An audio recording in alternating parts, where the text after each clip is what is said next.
both Zack Wheeler and Orion Kerkering are pitching tomorrow, Saturday, for Lehigh Valley. Are you still going? I am going. I will be there. I'm skipping Aaron Nola versus Jacob deGrom, which, by the way, the last time they faced off against each other, I was at the game. It was at Citi Field, and it was in 2021, and it was a 1-0 Mets victory. Both deGrom and Nola were unbelievable. Like, they were awesome in that game, and deGrom was just that much better. They shut out the Phillies. I think Nola went 7 innings, 1 run, like 4 hits, 9 strikeouts. I think that's what it was. So he had a really good game, but deGrom was that much better. So I'm skipping that to go up there to watch these guys pitch. Zack Wheeler will be 3 innings, 50 pitches. What does that tell you, Bob?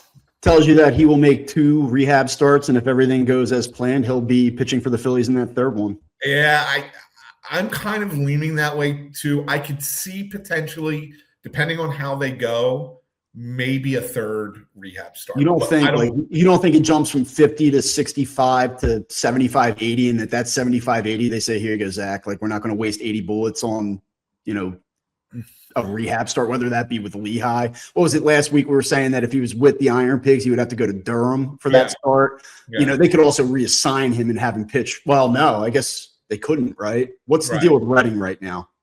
Yeah, they're not.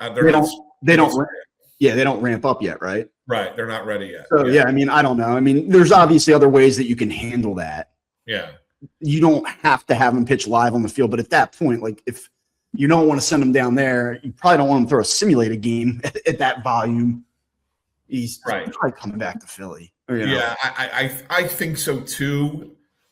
And it was interesting because when Rob was talking about Kerkering, he said Kerkering is going to probably make 7 or 8 relief appearances with Lehigh Valley before he gets back. He mentioned that Kerkering is going to Durham. He's going to go on the trip to Durham. He didn't say anything about Zach going to Durham. Yeah. Right. So I'm curious to see what happens with after Saturday, what the plan is after Saturday. So that's going to be an interesting thing. But the fact that, like you said, the fact that he's at 50 pitches in the first one means probably 65, 4 and 65 the second outing. And then you're at 5 and 75. Is that ready to go at major league level?